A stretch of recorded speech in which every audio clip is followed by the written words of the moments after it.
बिस्मिल्लाहिर्रहमानिर्रहीम। अस्सलाम वालेकुम प्यारे दोस्तों आप देख रहे हैं डिस्कवर ओरिजिनल और मैं हूँ असद। इससे पहले आप इस कहानी की 32 एक साथ सुन चुके हैं। आप किस्त 33 मुलाहिजा फरमाएं। लगता है तुम्हें किचन में काम करना अच्छा लगता है, जॉब के दिनों में नहीं। उसने अपने फैल जाने वाले बाल सर की जुम्बे से समेटे।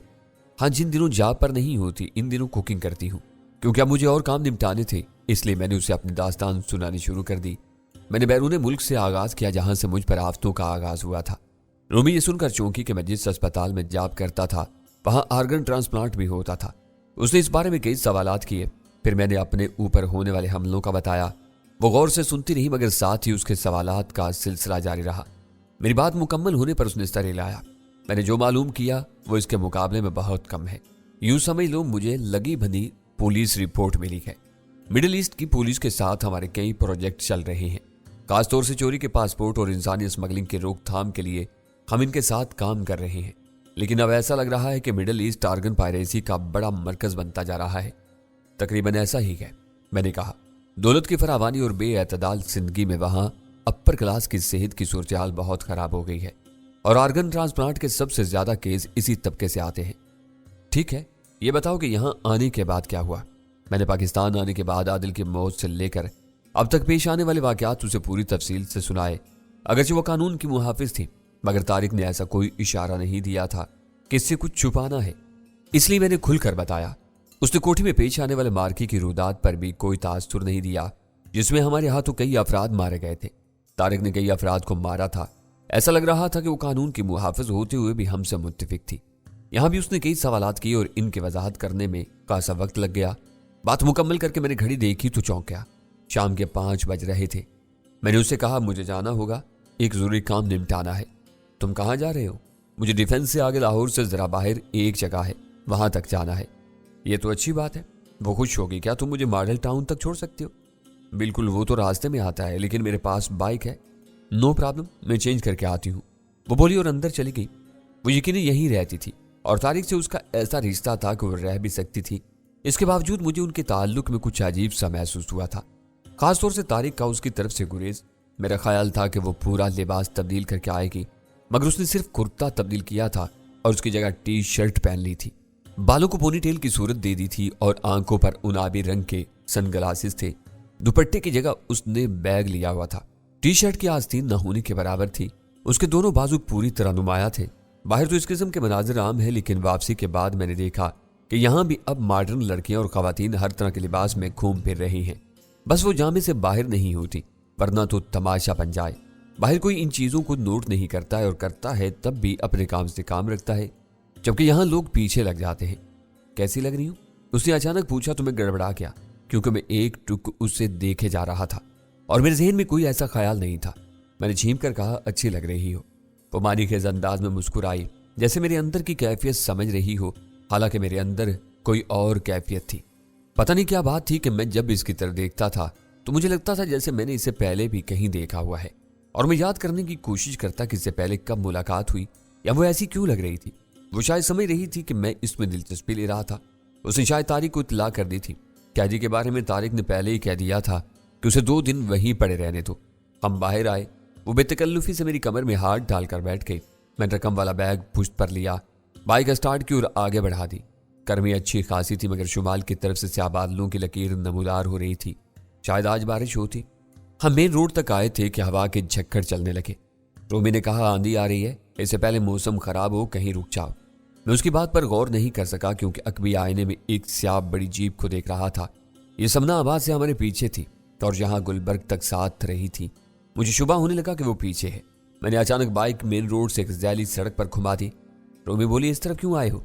मुझे शुबा है पीछा किया जा रहा है, मैंने चिल्ला कर कहा, क्योंकि हवाओं का शोर बढ़ गया था और इसी लम्हे जीप भी मुड़कर इस सड़क पर आई।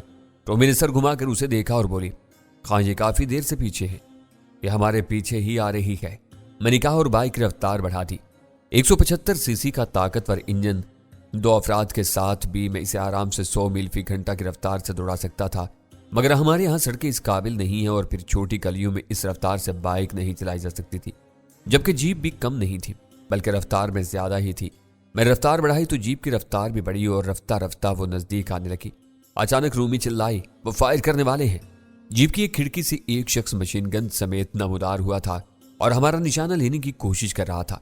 इसने पहला ब्रस्ट मारा था कि मैंने बाइक दाएं तरफ आने वाली गली में घुमा दी। यह अंधा कदम था, अगर गली आगे बंद निकलती तो हम फंस जाते, क्योंकि ये छोटे प्लाटों वाली रहायशी गली थी और आजकल चोरी डकैती से बचाव के लिए गलियां और रास्ते बंद करने का रवाज है। मगर खुशकिस्मती से गली खुली हुई थी। हम निकलते चले गए। रफ्तार और झटकों की वजह से रूमी मुझसे चिमट गई थी। इसने मेरे कान में कहा, बाल बाल बचे हैं। जीप भी गली में घुसी थी, मगर यहाँ खड़ी गाड़ियों के दरमियान से वो इतनी आसानी से निकल नहीं सकती थी। लेकिन उसके ड्राइवरों ने दुरेग नहीं किया। वो गाड़ियों से टकराता हुआ और रास्ता बनाता हुआ मेरे पीछे आने लगा। जीप का भी हशर हो रहा था, मगर वो मजबूत थी। इसे पीछा छुड़ाना जरूरी हो गया था। जीप में मौजूद अफराद ज्यादा थे और बहुत ज्यादा मुसल्ला थे। रूमी पीछे देखते हुए कमेंट्री कर रही थी। इसने बताया कि जीप में कम से कम 4 से 5 अफराद थे और अब दोनों तरफ से मशीन गन बरदार निकल आए थे। गली से निकलकर दूसरी सड़क पर आते ही मुझे दाएं चलने वाली तवील दीवार में एक सुराख नजर आया, जो यकीनन पैदल चलने वालों और बाइक के लिए बनाया गया था। शायद अंदर कोई छोटी आबादी थी। मैंने बिला तकल्लुफ बाइक इसमें घुमा दी। अंदर छोटे छोटे क्वार्टर्स पर मुश्तमिल कुछ सरकारी आबादी थी। दीवार के साथ मैदान था, जिसमें इस गर्मी के आलम में क्रिकेट हो रही थी और खेलने वालों को आने वाली आंधी की भी परवाह नहीं थी जो सर पर आ गई थी। आसमान यकदम स्याह हो गया था और झक्कड़ जो 1 मिनट के लिए हल्के हुए थे यकदम तेज हो गए। स्याह बादल सर पर आ गए थे। लड़के हमें देखकर रुक गए और 1-2 ने रूमी को देखकर सीटियां भी बजाईं और उसके बाद भागे थे, क्योंकि यकदम ही जैसे आसमान फटपड़ा था। ऐसी मूसलाधार बारिश हुई कि लम्हों में हम शराबूर हो गए। बारिश इतनी तेज थी कि चंद लम्हे के लिए बाइक लहरा गई थी। मैं कुछ ज्यादा तेज था और मुझे रफ्तार कम करना पड़ी, वरना इस रफ्तार पर बाइक स्लिप भी हो सकती थी। रोमी हंसी, वो पीछे रह गए, इसलिए अब तुम जरा गिरफ्त ढीली कर दो, मैंने कहा तो वो खफीफ सी होकर मुझसे जरा अलग हुई। मुझे डर लग रहा था, इसलिए कसकर पकड़ लिया था। हवाओं का शोर ही कम नहीं था और अब इसमें बारिश और बादलों की घन गरज का शोर भी शामिल हो गया था। इस आबादी के मेन गेट से निकले तो दूसरी तरफ कदीम कोठियां एक कतार में खड़ी थी। बुसीदा अमारात और बुसीदा तर 4 दीवारी, जिसकी ईंटें तक उखाड़ ली गई थी, गिरे हुए या झूलते हुए गेट और अंदर जंगल नुमा बागात। इतनी अकल तो दुश्मनों को भी थी कि हम कहाँ निकल सकते हैं। इसलिए मुझे बाहर आती पनागाह की फिक्र हुई। सड़क पर हम आराम से जीप वालों की नजर में आ सकते थे। मुझे ये कोठियां मुनासिब लगी। इन वसी अरीज और जंगल नुमा बागात रखने वाली कोठियों में हमें तलाश करना आसान काम नहीं था। मैंने ऐसी ही कोठी में बाइक घुमा दी, जिसका एक पट गिरा हुआ था और दूसरा इसलिए गिरने से बचा हुआ था कि वो फुट भर से ज्यादा ऊंची मिट्टी में फंसा हुआ था। रविश किसी जमाने में सुर्ख ईंटों की बनी हुई थी। अब इस पर इतनी ऊंची घास उगाई थी जिसमें ईंटें छुप गई थी। बाईं तरफ बहुत बड़ा सा बाग था, जिसमें अब झाड़ियां तकरीबन कद आदम तक पहुंच चुकी थी। खुश्क हो जाने वाली झाड़ियों का अंबार था। दीवार के साथ बहुत ही बड़े नीम और शीशम के दरख्त थे। कोठी की इमारत की एक तरफ छोटा बाग नजर आ रहा था और दूसरी तरफ गली थी। कोठी एक मंजिला थी और ऊपर टेरेस तक नहीं था। बारिश की वजह से माहौल धुंधला रहा था, मगर करीब का सब साफ दिखाई दे रहा था। मैंने बाइक की रफ्तार कम की और फिर रोक दी। बिल्कुल ही अंदर घुसे जाना मुनासिब नहीं था। रूमी ने चिल्लाकर पूछा, यहाँ क्यों रुक गए? आगे का कुछ पता नहीं है, नीचे उतरो। मैंने कहा तो वो उतर आई और मैं बाइक पैदल लेकर कोठी के बरामदे की तरफ बढ़ा। ये तवील बरामदा दाएं से बाएं तरफ पूरी लंबाई में फैला हुआ था। सीढ़ियां गर्द मिट्टी, परिंदों की बीट और खुश्क पत्तों के ढेर तले छुप गई थी। बाइक को बरामदे की रेलिंग के साथ खड़ा करके हम ऊपर आए। यहाँ बारिश और हवाओं से महफूज थे। रूमी अपनी शर्ट झाड़ने की नाकाम कोशिश करने लगी, जो जिस्म से चिपक गई थी। ये पहले भी खासी चुस्त थी, इसलिए झाड़ने की कोशिश भी नाकाम हो रही थी। पहली बार इन लोगों के बारे में सोचने का मौका मिला जो फरिश्ता अजल बनकर हमारे पीछे आए थे। वो यकीनन तारक के घर से हमारे पीछे लगे थे। शर्ट झाड़ने में नाकामी के बाद रूमी ने अपना बैग सीने से लगा लिया। ये कौन लोग हो सकते हैं? लाजमी बात है गौहर शाह के आदमी होंगे, मैंने यकीन से कहा। ऐसा लग रहा है ये बाइक का पीछा करते हुए आए और इन्होंने तारिक की कोठी भी देख ली है। कहते हुए मुझे अचानक ख्याल आया और मैंने जल्दी से मोबाइल निकाला। वो भीगा हुआ था मगर काम कर रहा था। मैंने तारिक का नंबर मिला, लेकिन तूफान की वजह से सिग्नल खराब आ रहे थे। कई बार कोशिश की लेकिन बेल नहीं की और एक बार गई तो तारिक ने कॉल रिसीव नहीं की। मैं झुंझला गया और फिर कोशिश की। रूमी ने पूछा, किसे कॉल कर रहे हो? तारिक को। उसे खबरदार करना जरूरी है, दुश्मन उसके घर तक आ चुका है। रूमी भी फिक्रमंद हो गई। उसने अपना आईफोन निकाला और कॉल करने लगी, मगर उसे भी नाकामी हुई, इसलिए उसने SMS करना शुरू कर दिया। वो रह रहकर SMS कर रही थी। कॉल मिलना मुश्किल था, मगर शायद SMS चले जाते। मैंने सोचा कि कोठी का जायजा ले लूं, کیونکہ بظاہر یہ ویران ہی تھی، مگر کیا کہا جا سکتا تھا کہ کوئی اس ویرانی میں بھی رہ رہا ہو اور اسے ہماری بلا اجازت آمد پر اعتراض ہو۔ میں گھوم کر کوٹھی کے دائیں طرف آیا، برآمدہ اسی طرف تھا، جبکہ بائیں جانب پورچ کے سامنے ایک چھوٹی سی گلی تھی جو کوٹھی کے اگوی حصے تک چلی گئی تھی۔ یہ برآمدہ بھی عقب تک جا رہا تھا۔ میں کھڑکیوں سے اندر جھانکتا ہوا آگے بڑھ رہا تھا اور اس میں کوئی دشواری نہیں تھی کیونکہ بیشتر شیشے غائب تھے۔ اندر ویرانی تھی اور بیشتر کمرے فرنیچر سے خالی اور دھول مٹی میں اٹے ہوئے تھے۔ چند ایک چیزیں تھی جو اصل میں کباڑ تھا۔ اگر اندر جانے کے راستے نہ ہوتے تو یہ کباڑ بھی نہ ہوتا۔ لوگ بلب کے ہولڈر اور بجلی کی تاریں تک نکال کر لے جا چکے ہوتے۔ کھڑکیوں پر موجود گرل نے دخل اندازی کا راستہ بند کر دیا تھا۔ میں کب تک آیا جہاں کم سے کم ایک کنال زمین پر ایک چھوٹا سا جنگل اگا ہوا تھا۔ اس میں شیشم اور ٹہلی کے نہایت قدیم اور گھنے درخت لگے ہوئے تھے۔ یہ اتنے بڑھ گئے تھے کہ انہوں نے اس پوری جگہ کو گھیر لیا تھا اور تقریباً عمارت تک آ گئے تھے۔ کئی ایک بڑی شاخیں تو چھت تک جا رہی تھی۔ اچھا خاصا بھوتوں کا ڈیرا لگ رہا تھا۔ ان درختوں کی وجہ سے یہاں آندھی اور بارش کا زور بھی کم لگ رہا تھا۔ میں اس جگہ کا معائنہ کر رہا تھا کہ اچانک کسی نے میرے چانے پر ہاتھ رکھا اور میں اچھل پڑا۔ پھر رومی کو دیکھ کر پرسکون ہو گیا۔ تم نے ڈرا دیا۔ اس نے میرے منہ پر ہاتھ رکھا اور بولی، وہ لوگ یہاں تک آ گئے ہیں۔ گیٹ کے آگے وہی سیاہ جیپ رکی ہے۔ ایک آدمی اندر آیا اور باقی آنے کی تیاری کر رہے ہیں۔ میں پریشان ہو گیا۔ بائک دیکھتے ہی ان کو یقین ہو جائے گا کہ ہم یہاں ہیں۔ ہوا اور بارش نے یہاں ہماری آمد کے نشان مٹا دیے تھے۔ حتیٰ کہ برآمدے میں جو نشان بنے تھے وہ بھی پانی کے چھینٹوں سے خراب ہو گئے تھے۔ البتہ بائک پکڑوا دی تھی۔ ہم اسے کہیں چھپا بھی نہیں سکتے تھے اور واپس جانے کا مطلب ان کے سامنے خود کو پیش کرنا تھا۔ میں نے سوچا اور رومی کا بازو پکڑ کر درختوں میں گھس گیا۔ اندر اچھی خاصی تاریکی اور حبس تھا۔ ہوا کا تو پتہ نہیں چل رہا تھا۔ جھنڈ سے گزر کر ہم دوسری طرف آئے تو یہاں تقریباً 10 فٹ اونچی چار دیواری نے راستہ روک لیا۔ یہ دیوار اس کوٹھی کی نہیں تھی بلکہ عقبی کوٹھی کی تھی۔ انہوں نے اپنی سمت محفوظ بنانے کے لیے نہ صرف 10 فٹ اونچی دیوار کھڑی کر لی تھی بلکہ اس پر خاردار تار اور کانچ کے ٹکڑے بھی لگائے تھے۔ ٹومی نے گھبرا کر کہا، اس طرف سے جانا مشکل ہے، آؤ دیکھتے ہیں۔ میں نے کہا اور چار دیواری کے ساتھ چلتا ہوا بائیں طرف والی کوٹھی کی دیوار تک گیا تو اسے بھی اتنا ہی اونچا پایا۔ اتفاق کی بات تھی، کسی درخت کی کوئی شاخ بھی ان دیواروں تک نہیں جا رہی تھی۔ اس طرف جانے والی شاخیں حفظ ماتقدم کے طور پر کاٹ دی گئی تھی۔ اب صرف دائیں طرف کی دیوار رہ گئی تھی۔ میں نے کہا اسے بھی دیکھ لیتے ہیں۔ ہم اس کی جانب آئے تو اسے صرف 8 فٹ اونچا پایا اور 2 فٹ کے ڈسکاؤنٹ کا کوئی فائدہ نہیں تھا کیونکہ دیوار پر لوہے کے اینگل آئرن کے ساتھ خاردار باڑ لگی ہوئی تھی۔ تو بھی فکر مند ہو گئی، یہاں تو کوئی راستہ نہیں ہے۔ مجھے کوٹھی کے سامنے والے حصے میں کسی کی جھلک دکھائی دی تو میں جلدی سے رومی سمیت درختوں میں آ گیا۔ وہ اندر آ گئے تھے اور اب ہمیں تلاش کر رہے تھے۔ بے شک یہ جھنڈ بہت گھنا تھا مگر چھپنا یہاں بھی ممکن نہیں تھا۔ وہ جلد یا بعد دیر ہمیں تلاش کر لیتے۔ اب آندھی کی شدت میں کمی آئی تھی مگر بارش کی شدت بڑھ گئی تھی۔ آسمان سے جیسے پانی کی چادر برس رہی تھی اور اب درختوں کے نیچے بھی پانی برسنے لگا تھا۔ اس کے ساتھ متعدد اقسام کے کیڑے مکوڑے بھی برس رہے تھے۔ رومی پر چند کیڑے گرے تو وہ روایتی خاتون بن گئی اور اسے وحشت زدہ لہجے میں مجھ سے کہا، یہاں سے نکلو۔ کیوں؟ یہ کیڑے نہیں دیکھ رہے؟ دیکھ رہا ہوں لیکن باہر مسلح دشمن ہے جو دیکھتے ہی گولی مار دے گا۔ اس پر رومی ایسی جگہ جا کھڑی ہوئی جہاں بارش کم برس رہی تھی اور اسی تناسب سے کیڑے مکوڑے بھی کم تھے مگر اس کے رقص نما ورزش جاری رہی تھی۔ شکر ہے وہ سب منہ بند کر کے کر رہی تھی۔ میں سوچ رہا تھا کہ اس مصیبت سے کیسے بچا جائے۔ آنے والے مسلح اور قاتلانہ عزائم رکھتے تھے اور ان میں سے 2 اسی سمت سے عقب کی طرف آ رہے تھے۔ ایک کے پاس خودکار رائفل تھی اور دوسرے کے ہاتھ میں چھوٹی نال والی شارٹ گن تھی اور دونوں ہی ہتھیار مہلک تھے۔ اس کے مقابلے میں میرے پاس صرف ایک پستول تھا جس میں 12-13 گولیاں تھیں۔ لازمی بات تھی وہ دوسری طرف سے بھی آ رہے تھے۔ انہوں نے گھیرنے کا مکمل بندوبست کیا ہوگا کہ ہم کسی طرف سے نکل نہ پائیں۔ میں رومی سے کہا، یہاں سے ہٹو، یہاں سے ہم دیکھ لیے جائیں گے۔ تب کہاں جائیں؟ اس نے اپنے کپڑوں سے کسی کیڑے کو بے دخل کرنے کی کوشش کرتے ہوئے پوچھا۔ میں آگے بڑھا۔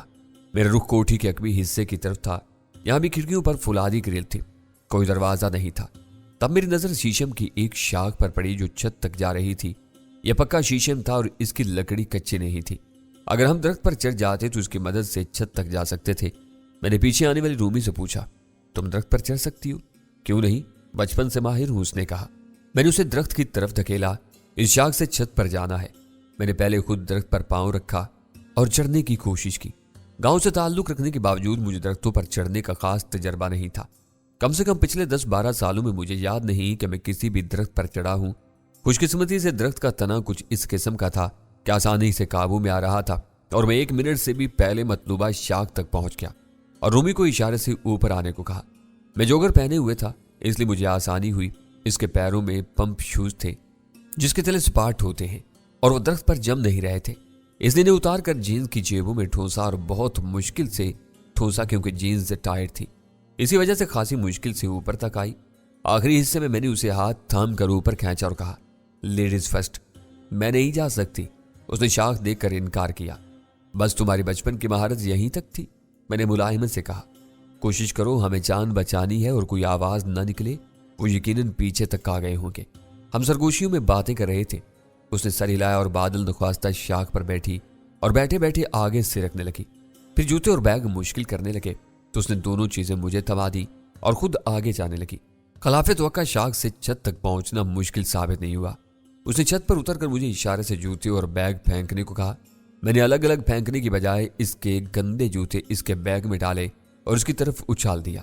इसने बैग थाम कर खफगी से मुझे देखा, मगर यह मौका परवाह करने का नहीं था। मैं शाख पर बैठकर सिरकने लगा।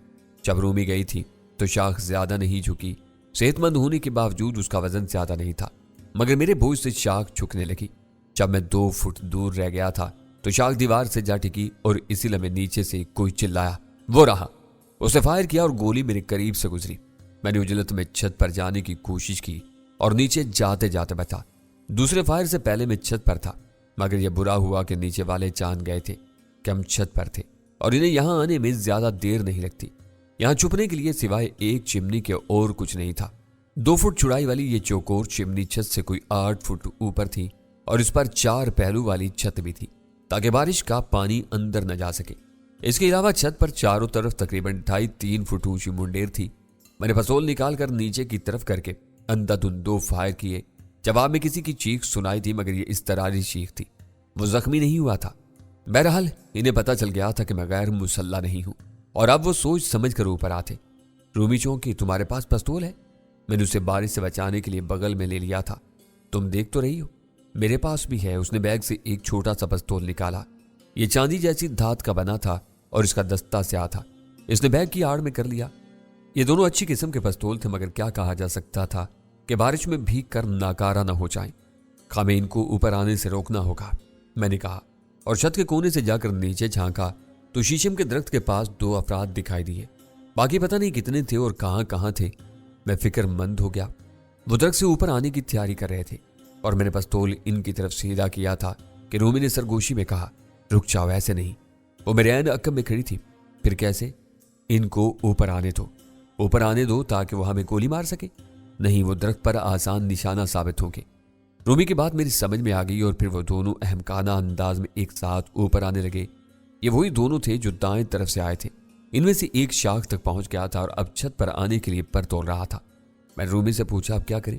ये उसने अपने पिस्तौल से दूसरे आदमी पर फायर किया जो पीछे मौजूद था।